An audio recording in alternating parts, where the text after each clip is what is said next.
السلام عليكم ورحمة الله وبركاته. الحمد لله رب العالمين، والصلاة والسلام على سيدنا ونبينا وحبيبنا محمد وعلى آله وأصحابه أجمعين. رب اشرح لي صدري ويسر لي أمري واحلل عقدة من لساني يفقه قولي. اللهم افتح علينا فتوح العارفين وارزقنا فهم النبيين وإلهام الملائكة المقربين. يا حي يا قيوم يا رب موسى وهارون ونوح وإبراهيم ومحمد صلى الله عليه وسلم. أكرمنا بجودة الحفظ والفهم وارزقنا الحكمة والثبات الذهني والعقل والحلم والعلم والنجاح في الدنيا والآخرة بحق سيدنا محمد صلى الله عليه وسلم يا رب العالمين. أما بعد، Alhamdulillah, bersyukur kita kehadrat Allah Subhanahu wa taala dapat kita sama-sama pada pagi ini meneruskan lagi pembacaan kitab kita, iaitu kitab Jam'ul Fawaid yang dikarang oleh Syekh Daud Al-Fatani rahimahullahu ta'ala. Kita sambung muka surat 144. Qala al-musannifu rahimahullahu ta'ala wa nafa'ana Allahu bi'ulumihi fid darain amin. Dan daripada Abi Hurairah radhiyallahu an, katanya, situ ataupun sebelum tu, sebelum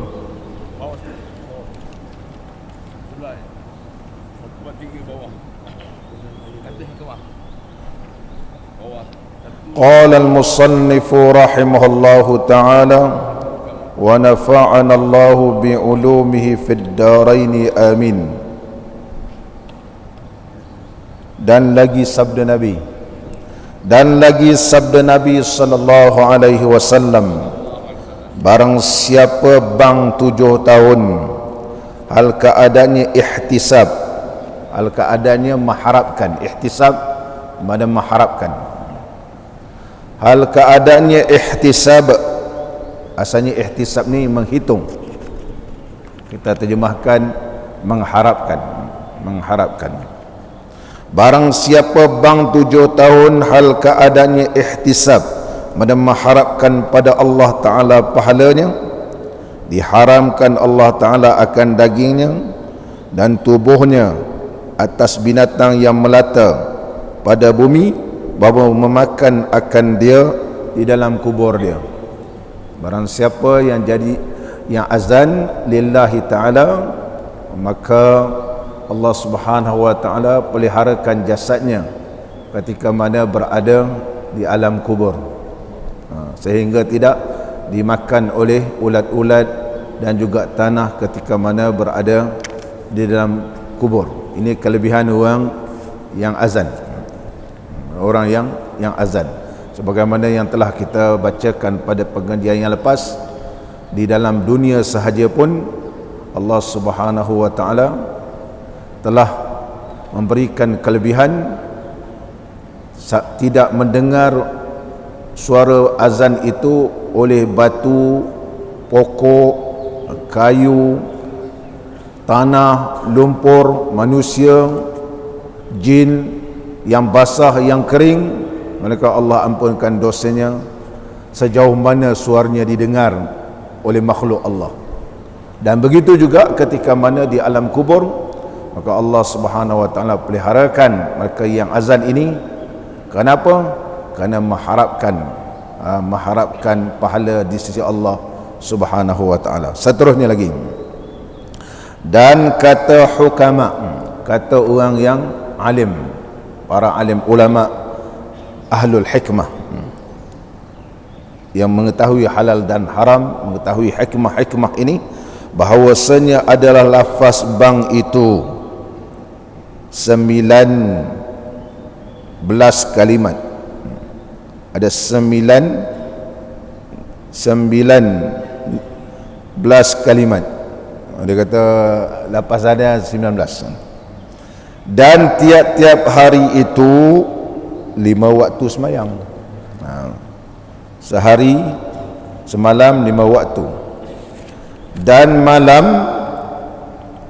malam siang itu, siang malam berapa jam?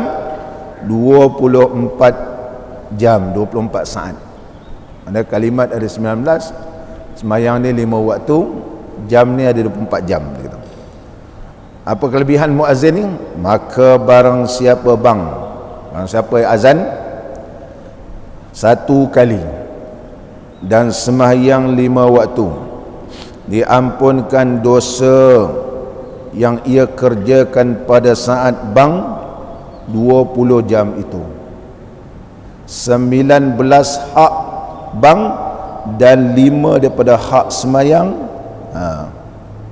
5 daripada hak sembahyang, mana 19 campur 5 24 kan. 19 campur 5 jadi 24. Mana kalau dia azan sekali, dia azan kemudian dia sembahyang 5 waktu, diampunkan dosa yang ia kerjakan pada saat 24 jam. Kerana kalimat itu 19 campur sembahyang 5 waktu jadi 24 kan. Pada saat itu juga, iaitu 24 jam 24 saat itu, 19 hak bang dan 5 dengan hak sembahyang 5 waktu.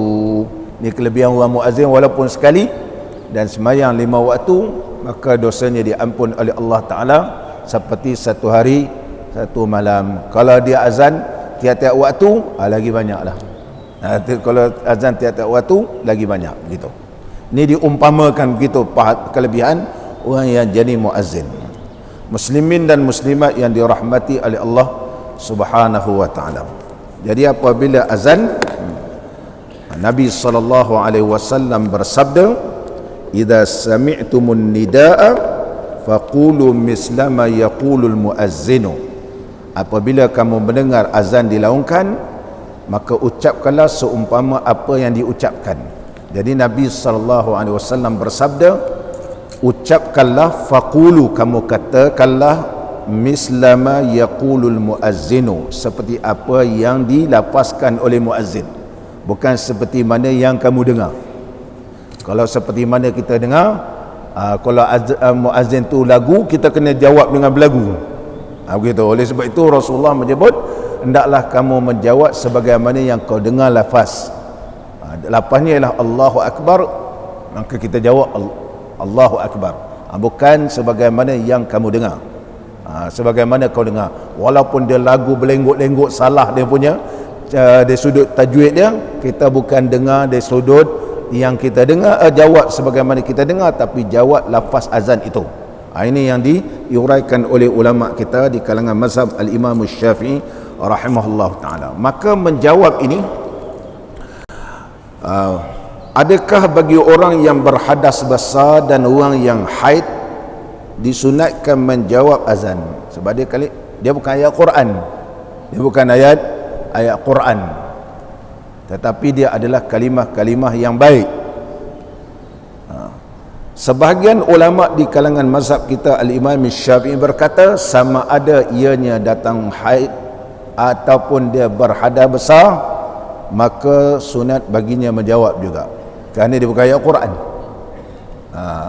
Berdasarkan umum hadis Nabi SAW, jawablah sebagaimana yang kamu dengar, iaitu sebagaimana yang diucapkan, bukan sebagaimana kamu dengar, sebagaimana yang diucapkan oleh muazzin. Manakala sebahagian ulama kita mazhab al-Imam Syafi'i yang bernama al-Imam Subki, Imam Subki dan anak beliau Ibnu Subki. Ibnu Subki ni, beliaulah yang pertama dalam mazhab kita Imam Syafi'i membayar fidyah sembahyang. Membayar fidyah sembahyang, Ibnu Subki. dia merasakan ayah dia pernah meninggalkan semayang, walaupun ayah dia tok guru, mungkin ayah dia dalam keadaan sakit, dia rasa-rasa macam ayah dia tinggalkan semayang. Mungkin ayah dia semayang dalam keadaan uzur, anak tak tahu, tapi dia mengambil ihtiyat, berhati-hati, telah membayarkan fidyah bagi arwah ayah dia. Imam Ibn Subki mengkiaskan seperti membayar fidyah puasa. Jadi ini pandangan Ibn Subki, nama dia, pandangan Ibn Subki.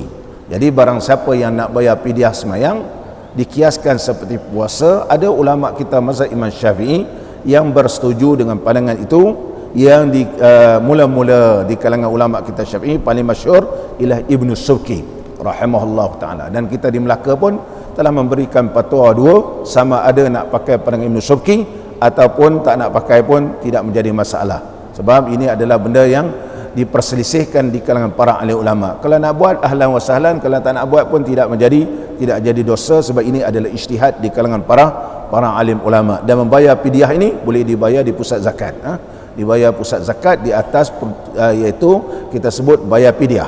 Bayar fidyah dinilaikan dengan beras, dan wang fidyah ini tidak akan diberikan kepada 8 asnaf kecuali fakir dan miskin sahaja.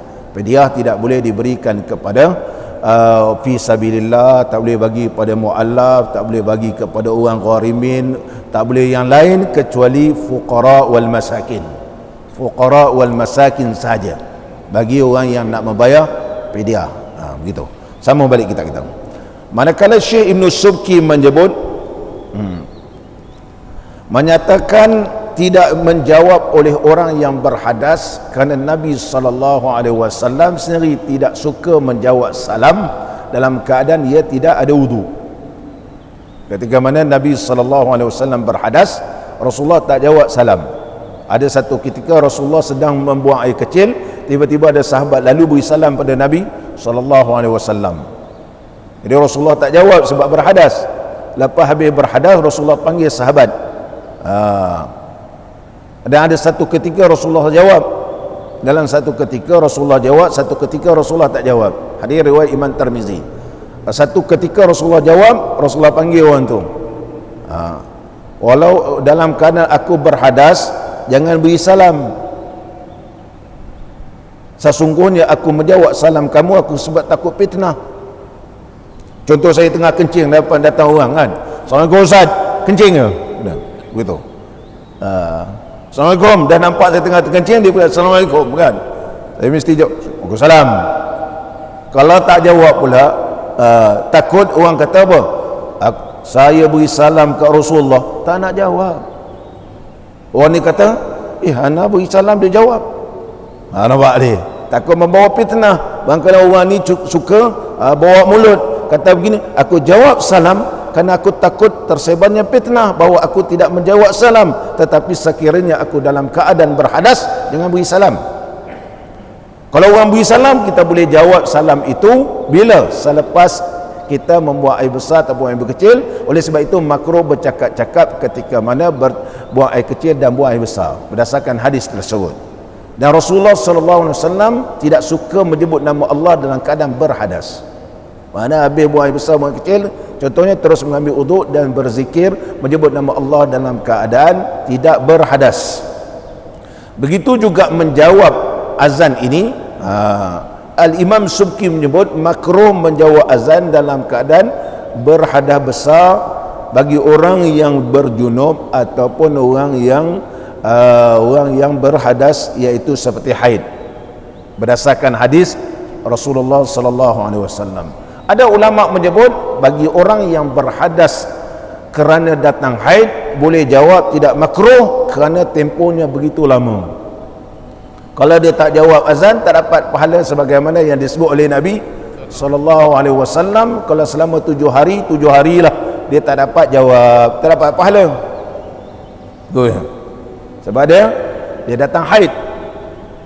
Maka disebut oleh ulama kita Syafi'i, manakala orang yang berhadas besar kerana junub, berhadas besar, dia boleh pergi mandi, habis dia bersetubuh contohnya, maka dia boleh mandi. Lepas mandi dia boleh jawab kerana tempohnya tidak lama. Berbeza kalau orang datang haid, tempohnya begitu lama sampai 7 hari, ada yang setengah orang 8 hari, ada orang 9 hari, tengok keadaan. Ada orang kadang-kadang 5 hari. Dalam keadaan tidak sama keadaan perempuan. Kalaulah contohnya sampai menjangkau 8 hari dia tak dapat jawab salam, rugilah dia. Maka justru itu ulama Syafi'i mengambil pendekatan sekiranya ianya dalam keadaan hadas besar kerana haid, tidak makruh menjawab kerana diberikan keringanan ke atasnya. Tetapi kalau kerana ia berhadas besar disebabkan berjunub ataupun keluar air mani, maka hendaklah dia mandi dengan segera untuk menjawab azan. Ini pandangan di kalangan ulama kita. Muslimin dan muslimat yang dirahmati oleh Allah, begitu juga orang yang dalam keadaan sedang berjima. Dia sedang berjima dengan azan, nak jawab tak jawab. Dia dalam keadaan berjima mendengar azan. Wa tanawalat aidan al-mujami'ah, merangkumi juga orang yang sedang berjunub mendengar azan, nak jawab tak jawab, maka jawablah selepas berjunub, dia boleh ditangguhkan. Seperti juga waqadil hajat, kita contohnya dalam tanda sekarang ni sedang qada hajat, azan kita dengar, subuh tadi kita dengar, nak jawab masa bila, maka ini disebut dalam kaedah fiqh, iaitu ditakhirkan jawab selepas qada hajat. Azan tu boleh kita tangguhkan jawab selepas qada hajat, bukan kita tak jawab, tetap kita jawab, tetapi kita jawab selepas qada hajat. Ma la yudraku kullu la yutraku kullu, sesuatu yang tidak boleh dapat pada keseluruhan jangan sampai ditinggalkan keseluruhan. Maka macam mana nak jawab? Macam azan biasalah, lepas habis saja qada hajat, Allahu akbar, Allahu akbar, begitu kita jawab. Seperti jawab, kita berniat menangguhkan jawapan tersebut selepas berjima ataupun selepas qada hajat. Selepas qada hajat. Sampai begitu disebut oleh ulama. Ini kalau orang sedang qada hajat ataupun tengah berjima, nak jawab apa tengah berjima, dia kata tidak menjawabkan selepas itu, maka hilanglah ataupun terlepaslah fadilat menjawab azan. Fadilat menjawab azan. Muslimin dan muslimat yang dirahmati oleh Allah Subhanahu wa taala. Dan seterusnya, begitu juga apabila seseorang sedang membaca Al-Quranul Karim ataupun mendengar Quran, ustuhibba lahu an yaqta'ahuma, maka sunat baginya memutuskan bacaan untuk menjawab azan. Sekiranya takut wakaf itu wakaf qabih, boleh ditangguh selepas sempurna ayat itu dibaca, dijawab. Ini begitu sekali digalakkan menjawab azan ketika mendengar azan. Muslimin dan muslimat yang dirahmati oleh Allah Subhanahu wa taala. Seterusnya, qala al-musannifu rahimahullahu taala wa nafa'ana Allahu bi ulumihi fid dharain amin. Dan daripada Abi Hurairah radhiyallahu an katanya, sabda Nabi sallallahu alaihi wasallam, 4 perkara daripada jafa. 4 perkara ni termasuk orang keras hati. Termasuk daripada jafa. Jafa ni bahasa Arab. Al-jafa'u minan nar, orang yang hati keras, ini ialah api neraka. Al-jafa, yang dibenci, yang pertama iaitu bau kencing laki-laki berdiri, termasuk di kalangan jafa. Kencing berdiri kecuali ada sebab. Nabi SAW pernah kencing dalam keadaan berdiri kerana kencing di tempat timbunan tanah yang mana tempat tanah tu ada banyak najis. Kalau kencing dalam keadaan duduk, ditakuti terperciknya bila air kencing kena tempat tersebut dan dia terpercik, himpunan najis ini terkena pada badan, lagi mudarat. Yang disebut dalam kaedah fiqh ad-darar yuzal, kemudaratan perlu dihilangkan. Kemudaratan perlu dihilangkan. Ad-daruratu tuqaddaru biqadariha, darurat ditentukan kadarnya. Darurat ditentukan kadarnya, gitu. Dalam keadaan kita darurat sekarang ni, dalam keadaan kita darurat virus ni, kadar mana, adakah ditutup masjid ataupun kadar mana, gitu. Kalau ditutupkan masjid langsung tak dengar azan, telah kita bacakan pada pengajian yang lepas, maka istahwazathu syayatin, akan diliputi oleh syaitan, lagi merebak virus ni lagi tu. Allah tak turunkan rahmat, Allah tidak akan turun rahmat. Sebagaimana apabila tidak ada orang tawaf, kekuatan bumi ni dia akan jadi lemah. Kekuatan bumi akan jadi lemahlah, sampai terpaksa burung pula pergi tawaf. Sampai burung terpaksa tawaf, nak mengelakkan supaya jangan jadi lemah, sebab dia adalah merupakan paksi kepada bumi, ini kalau kita tutup pula, kata ada negara Arab, semayanglah di rumah kamu, tak payah azan lah, semayang di rumah kamu. Dalam hadis itu, sallu fi rihalikum, semayanglah kamu di tempat-tempat kamu ketika itu semayang sunat, katakan semayang ataupun dalam keadaan berada di atas kenderaan di dalam medan peperangan, kerana tak boleh turun. Hadis itu diriwayatkan oleh Imam Tirmizi. Jadi Nabi SAW bersabda, semayanglah di atas kenderaan kamu, fi rihalikum. Jadi kita boleh semayang di atas unta, kita boleh semayang di atas kuda, tak perlu turun ketika itu. Kalau ketika itu Rasulullah semayang, rukuk depan, pakat belakang pun rukuk dengan isyarat. Itu mana fi rihalikum, berada di rihlah, iaitu di atas kenderaan-kenderaan kamu. Ketika itu terutama bagi orang yang berada di dalam medan peperangan, muslimin dan muslimat yang dirahmati oleh Allah. Qala al-musannif rahimahullahu taala, kencing berdiri kecuali ada sebab. Ada ulama menyatakan bahawa Nabi SAW kencing berdiri ketika itu kerana Nabi SAW sakit pinggang.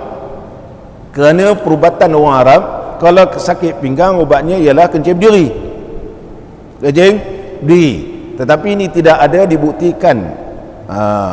Dari sudut kaedah sains tidak membuktikan, saintifik tidak menunjukkan bahawa ia adakah benar ataupun tidak. Maka dakwaan yang kata Nabi SAW sakit pinggang itu andaian, dan Rasulullah SAW tak sebut aku sakit pinggang. Dan Siti Aisyah menyatakan barang siapa yang mengatakan bahawa Nabi kencing berdiri, maka jangan kau percaya. Kemudian ada satu pula hadis menyatakan bahawa bahawa Nabi SAW pernah kencing berdiri. Kesimpulannya kencing berdiri ni ialah makruh. Makruh kecuali ada sebab-sebab tertentu. Mereka ada sebab-sebab tertentu kerana takut terpeciknya najis dan sebagainya. Dan ada pun di kalangan mazhab al-Imam Syafi'i menyebut barang siapa kencing berdiri, maka tidak layaklah ia menjadi saksi. Jadi saksi. Atau disebut oleh Syekh Idris Marbawi dalam kitab beliau Baharul Mazi jilid yang pertama bab kencing berdiri. Mana kalau nak jadi saksi nikah, kita kena tanya, Pak Cik kencing berdiri? Kalau kencing berdiri, tak layak jadi saksi.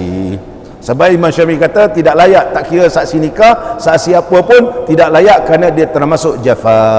Termasuk jafa. Hukumnya makruh. Kecuali ada sebab-sebab tertentu. Yang kedua, ada ulama menyatakan Siti Aisyah radhiyallahu anha menyebut sedemikian rupa kerana Siti Aisyah tak pernah nampak Nabi sallallahu alaihi wasallam kencing berdiri. Selama mana bersama dengan Siti Aisyah tak pernah nampak Nabi sallallahu alaihi wasallam kencing berdiri. Oleh sebab itu Siti Aisyah berkata, barang siapa yang mengatakan bahawa Rasulullah sallallahu alaihi wasallam kencing berdiri, fala tusaddiquhu, jangan kamu percaya. Sebab Siti Aisyah mengikut pengetahuannya, dia tidak pernah melihat bahawa Nabi sallallahu alaihi wasallam kencing berdiri. Tetapi ada riwayat yang lain bahawa Nabi sallallahu alaihi wasallam kencing berdiri kerana ada sebab-sebab tertentu. Sama balik kita kata. Dan menyapukan debu pada dahinya dahulu daripada selesai semayang. Belum habis semayang dah sapu dah dahi, disebabkan dia semayang di kawasan yang banyak debu. Contohnya semayang di tepi-tepi jalan yang debu ada, terutama di tanah Arab debu banyak, maka belum habis semayang dah sapu muka. Adapun menyapu muka selepas semayang diriwayatkan daripada Ibnu Sunni bahawa Nabi SAW pernah menyapukan, meletakkan tangannya yang mulia di dahi dan membaca membaca la ilaha illallah. Satu riwayat membaca asyhadu an la ilaha illallah Allahumma azhim annil hamma wal hazan. Rawahu Ibnu Sunni. Jadi Nabi SAW telah meletakkan tangannya yang mulia di dahi dan membaca asyhadu an la ilaha illallah. Ada riwayat la ilaha illallah warrahmanur rahim. Allahumma azhib, ya Allah ya Tuhanku, hilangkanlah segala duka citaku dan segala kesedihanku. Allahumma azhib annil hamma wal ghamma wal hazan. Itu riwayatkan oleh Ibnu Sunni, dan riwayat Ibnu Sunni ini telah dipakai ataupun dimuatkan oleh Imam Nawawi dalam kitab Al-Azkar dalam bab amalan selepas solat. Al-Azkar li Imam Nawawi tajuknya iaitu zikir-zikir selepas solat.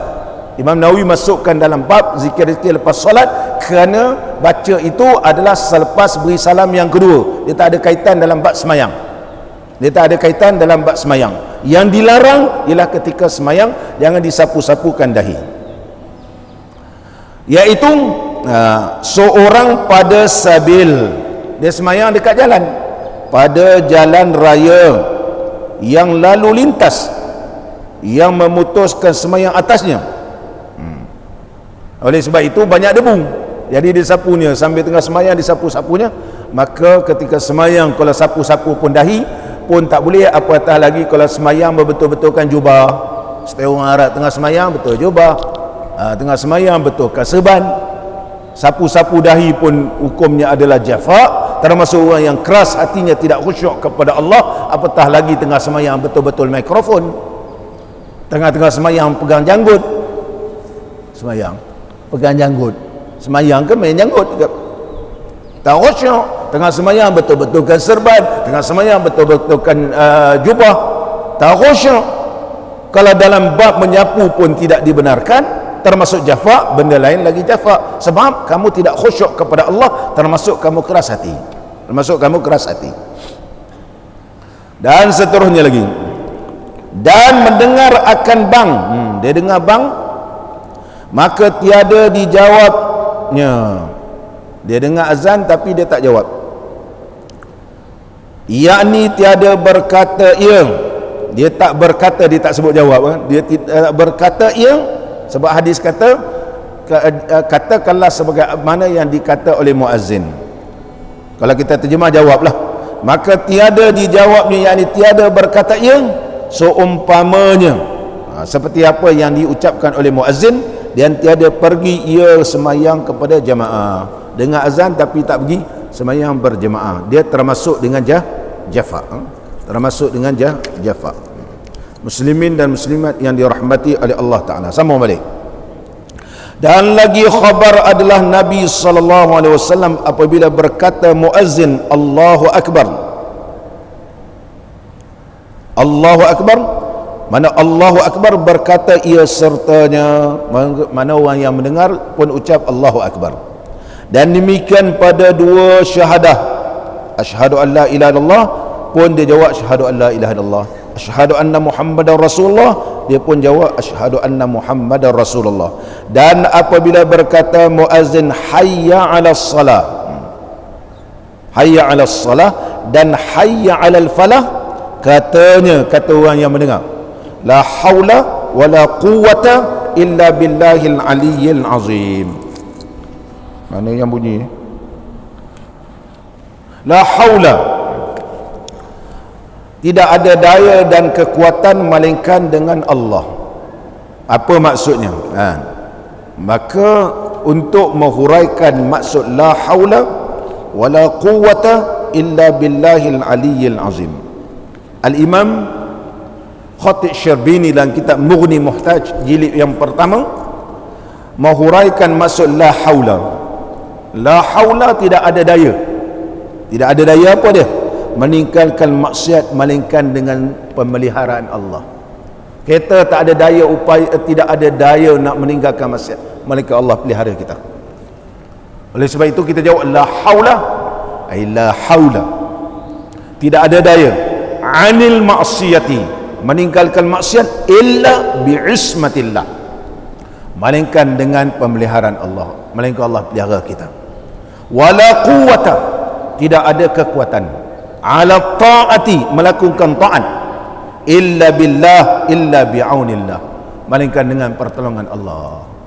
Kita nak datang pergi semayang berjemaah ni, tak ada kekuatan kita nak laku taat melainkan dengan pertolongan Allah. Allah datang, Allah berikan pendekatan.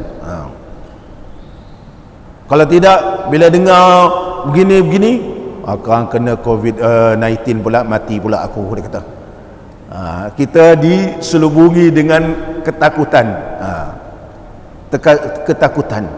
Hatta Nabi SAW mengajar kepada kita, kalau kau makan bersama orang yang kena penyakit kusta dalam satu hidangan, nak mengelak tak boleh mengelak dah makan, maka bacalah bismillahi siqatan billah wa tawakkulan alaihi.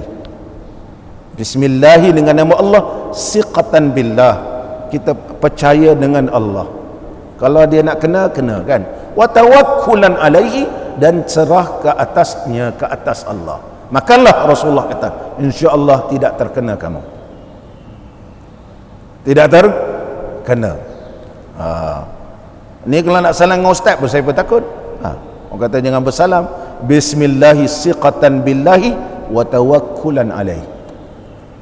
Bismillahi siqatan billahi wa tawakkulan alaihi. Tak ada yang boleh. Kalau Allah kata kena, kenalah. Kalau Allah kata tak kena, tapi kita yakin dengan menyerahkan kepada Allah, Allah sahaja yang berkuasa. Bismillahi, dengan nama Allah. Siapakah yang boleh mengatasi Allah? Tidak ada. Tak kiralah kuman ke virus ke apa semua, tidak boleh mengatasi Allah, kerana mereka juga adalah makhluk Allah. Bismillahi siqatan billahi wa tawakkulan alaihi. Bismillahi, ni banyak kenduri kahwin apa semua ni, nak makan ke tak makan, nak makan ke tak makan. Kita pergi membeli belah di kedai-kedai, kita ambil lauk, orang ni pegang juga senduk tu, orang ni pun pegang senduk kan.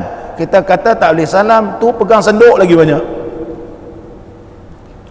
Orang ni pun ambil nasi pakai senduk, orang ni pun ambil nasi pakai senduk, lagi tak macam-macam orang. Ini kira semayang, yang tak semayang begitu. Macam mana? Bismillahi siqatan billah wa tawakkulan alaih. Kita serah ke Allah. Kita ada daya dan upaya.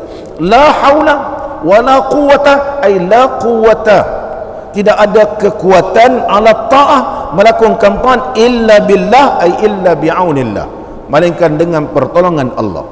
Mana dalilnya? Itu dalilnya diriwayatkan daripada Abdullah bin Mas'ud radhiyallahu an, katanya, kuntu inda Rasulillah sallallahu alaihi wasallam faqultu la haula wala quwwata illa billah. Ketika mana aku bersama dengan Nabi sallallahu alaihi wasallam, itu berada di sisi Nabi sallallahu alaihi wasallam, aku pun menyebut la haula wala quwwata illa billah. Maka Rasulullah tanya, atadri ma tafsiruha? Wahai Abdullah bin Mas'ud, adakah kamu tahu apa maksudnya? Tahukah kamu tafsir la haula wala quwwata illa billah? Qultu la. Dia kata, aku tak tahu hai Rasulullah. Qala la haula an ma'siyatillah illa bi'ismatillah.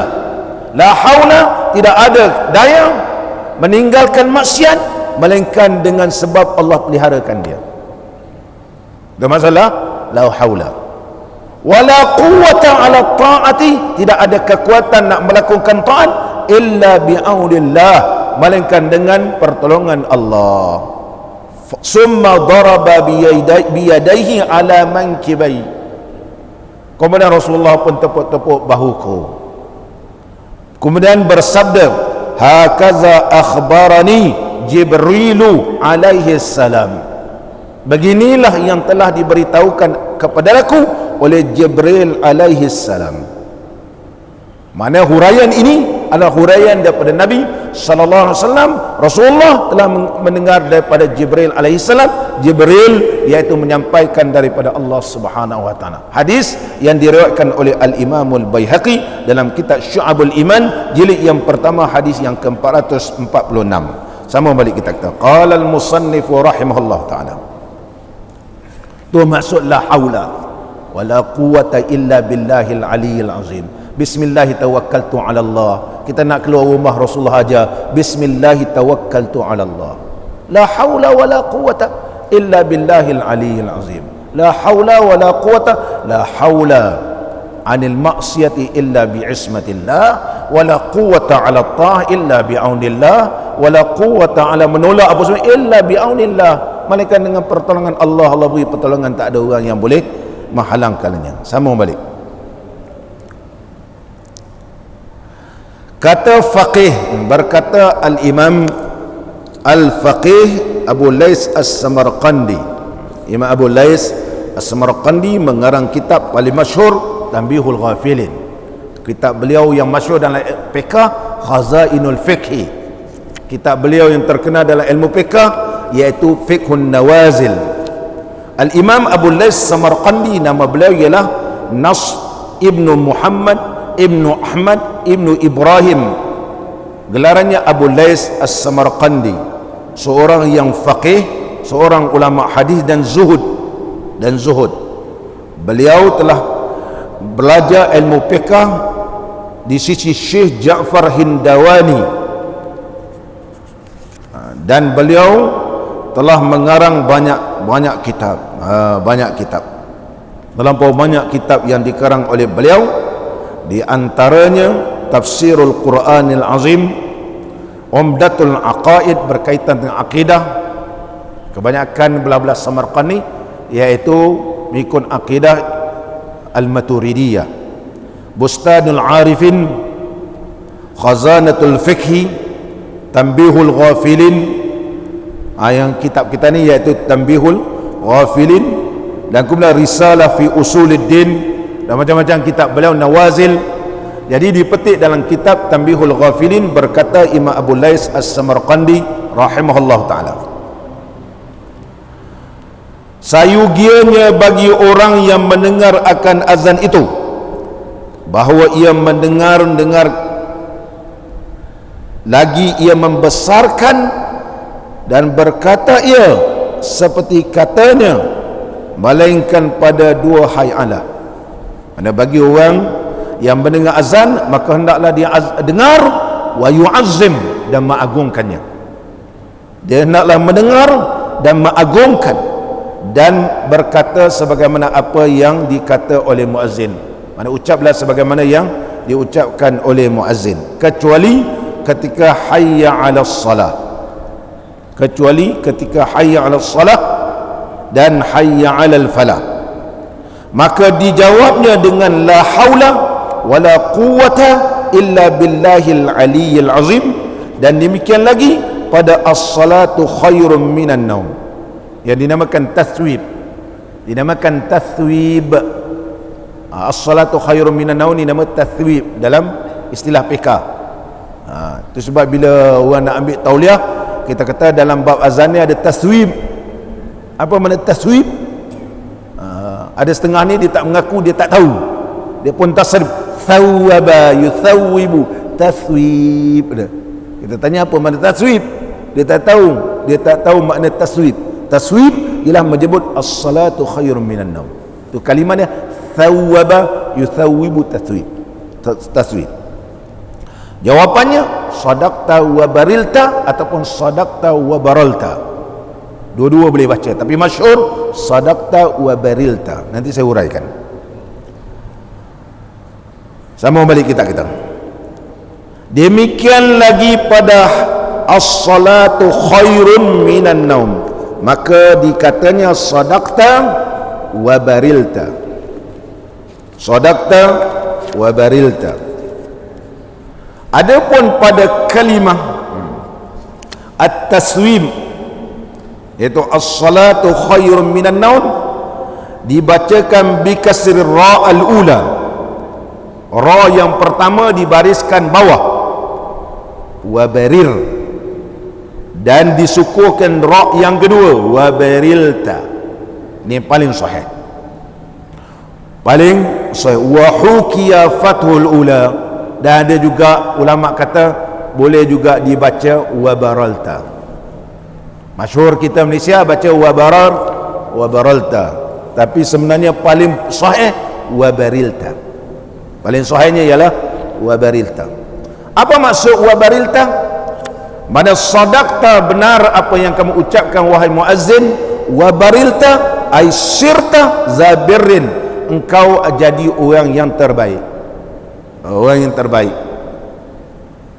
orang yang terbaik. As-salatu khairum minan naum.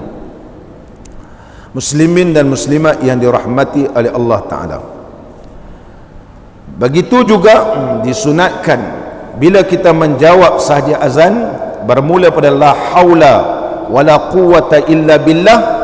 Nabi sallallahu alaihi wasallam bersabda, idza qala hayya 'alas salah qala sami'uhu la haula wala quwwata illa billah. Tidak mendengar seseorang daripada azan hayya 'alas salah dan ia menjawab la haula wala quwwata illa billah. Apabila jawab begitu ataupun hayya 'alal falah pun jawab yang sama, apa kelebihannya? Nabi sallallahu alaihi wasallam menyebut, man qala zalika mukhlishan min qalbihi dakhalal jannah. Barang siapa yang mengucapkan semua rupa dalam keadaan ikhlas, nescaya ia masuk syurga. Masuk syurga. Hadis riwayat Imam Muslim.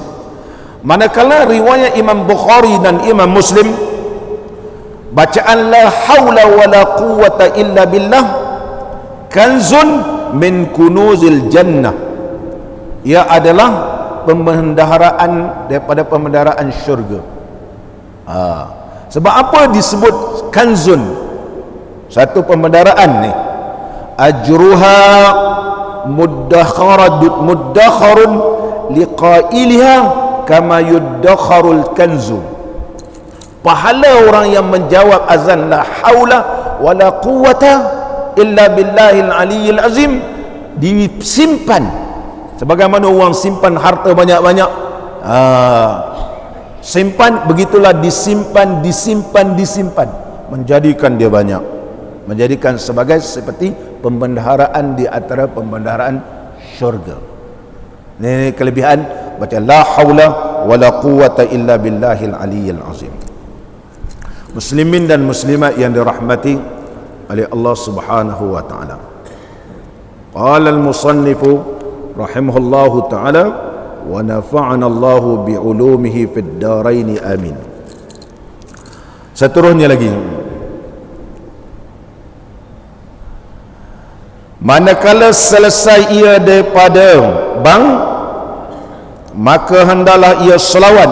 Lepas habis azan, selawat dan salam atas Nabi sallallahu alaihi wasallam.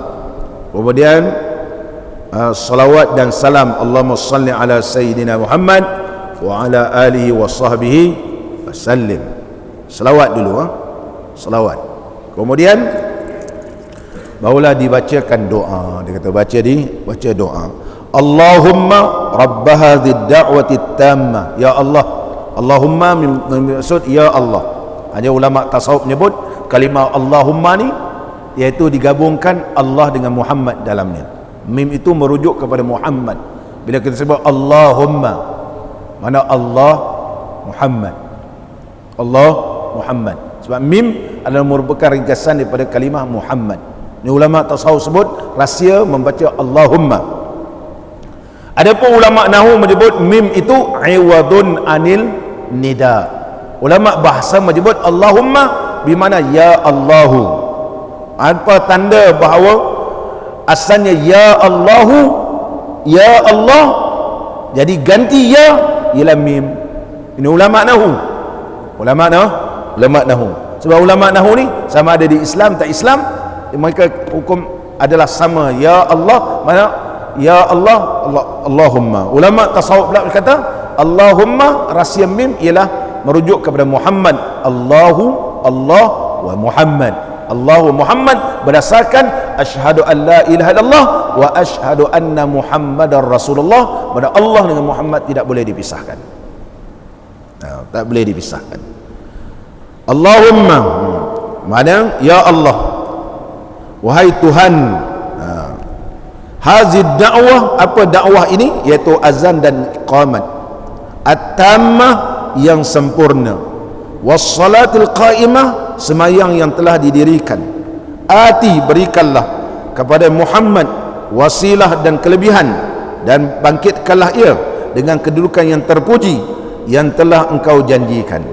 Barang siapa yang berkata sedemikian rupa, nescaya layaklah ia mendapat syafaatku pada hari kiamat. Halat lahu syafaati yaumal qiyamah, layaklah ia mendapat syafaatku pada hari kiamat. Hadis yang sahih riwayat Imam Bukhari. Allahumma rabb hadhihi ad-da'wati at-tammah was-salatil qa'imati ati Muhammadanil wasilah. Muhammadanil, asalnya Muhammadan ialah tanwin. Orang mengaji ilmu nahwu tanwin, at-tanwin ialah apa dia? Asalnya nunun sakinatun, ialah nun yang sukun pada hujungnya. Nun tanwin ialah iwadun anit, nun ini ialah ganti pada tanwin. Muhammadun, mana hujungnya nun. Zaidan, ujungnya nun. Apabila disambung, kekalkan. Hanya kalau dimati Muhammadan, kalau kita, ataupun Muhammada, jadi mad iwad. Ini dibahas oleh ulama nahwu, sama ada kita nak baca Muhammadan berhenti atau Muhammada mad iwad, kan? Mad iwad. Ini khilaf ulama nahwu. Tapi ulama tajwid menyatakan dia jadi mad iwad. Salaman jadi salama, kan? Asalnya salaman, ujungnya nun. Bila tanwin ujungnya nun. Salaman. Muhammadan, ada nun, jadi nun bertemu, nun itu mati. Alif lam selepas juga mati. Mati bertemu mati, dinamakan iltiqa'us sakinain, pertemuan dua yang sukun hendaklah dibariskan bagi bawah. Jadilah Muhammadanil wasilata. Khairanil wasiyatu, ayat Quran. Khairan al wasiyatu ay khairanil. Mana datang nun? Nun itu memang asal dia. Nun itu adalah asalnya. Muhammadan, nun ujung. Khairan, memang ujungnya nun. Jadi Muhammadanil wasilah. Wal fadilata wasyaraf, dan syaraf ni kemuliaan. Wad darajata rafi'ata wa ba'athu al maqam al mahmudah, al maqam al mahmud, berdasarkan firman Allah Taala dalam surah Isra. Allah Subhanahu wa taala berfirman, asa ay yab'athaka rabbuka maqaman mahmuda, iaitu Allah Subhanahu wa taala akan membangkitkan engkau wahai Muhammad kedudukan yang terpuji.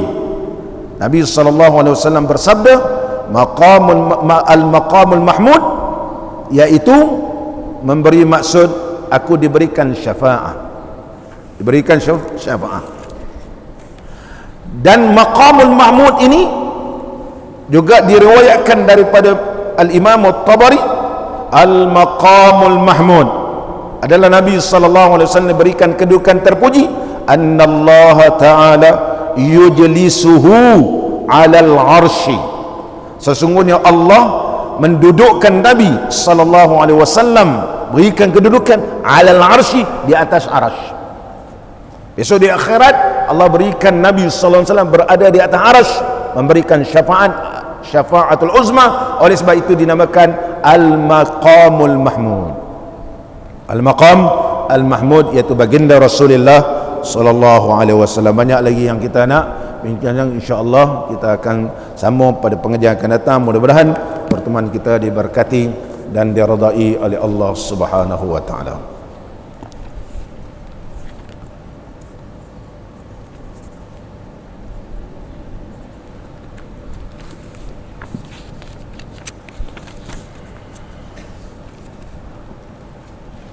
مولاي صل وسلم دائما أبدا على حبيبك خير الخلق كلهم. مولاي صل وسلم دائما أبدا على حبيبك خير الخلق كلهم. لم يحتلم قط طه مطلقا أبدا وما تثاءب أصلا في مدى الزمن. مولاي صل وسلم دائما أبدا على حبيبك خير الخلق كلهم. منه الدواب فلم تهرب وما وقعت ذبابة أبدا في جسمه الحسن. مولاي صل وسلم دائما أبدا على حبيبك خير الخلق كلهم. بخلفه كأمام رؤية ثبتت ولا يرى أثر بول منه في علني. مولاي صل وسلم دائما أبدا على حبيبك خير الخلق كلهم. وقلبه لم ينم والعين قد نعست ولا يرى ظله في الشمس ذو فطن. مولاي صل وسلم دائما أبدا على حبيبك خير الخلق كلهم. كتفاه قد علت قوما إذا جلسوا عند الولادة صفيا ذا بمختتني. مولاي صل وسلم دائما أبدا على حبيبك خير الخلق كلهم. هذه الخصائص فاحفظها تكون آمنا من شر نار والسراق ومن مهاني. مولاي صل وسلم دائما أبدا على حبيبك خير الخلق كلهم. Mudah-mudahan bila kita baca selawat 10 ini Allah peliharakan kita segala mihnah. Yang kita baca hadil khasaisu, khasiat 10 keistimewaan Nabi sallallahu alaihi wasallam, fahfazha, jaga, hafalkanlah, takun aminan, insyaallah kamu aman. Min syarri narin, daripada api, wasurraqin, daripada pencuri, wa min mihani, daripada segala mihnah. Mihnah, wabak, segala insya-Allah Allah peliharakan berkat Nabi sallallahu alaihi wasallam, yang badan Nabi pun tidak dihinggap oleh lalat, mana bersih. Wa ma waqa'at zubabatun abadan fi jismihil hasani, lalat pun tak hinggap di badan Nabi sallallahu alaihi wasallam. Mudah-mudahan walaupun kita dalam keadaan ketakutan, insya-Allah Allah pelihara kita. Kita amalkan selawat, iaitu keistimewaan baginda Rasulullah sallallahu alaihi wasallam. Mudah-mudahan pertemuan kita diberkati dan diradai oleh Allah Subhanahu wa taala. Insya-Allah malam ni surah hujung dan hari Isnin di Masjid Bukit Baru. Bismillahirrahmanirrahim.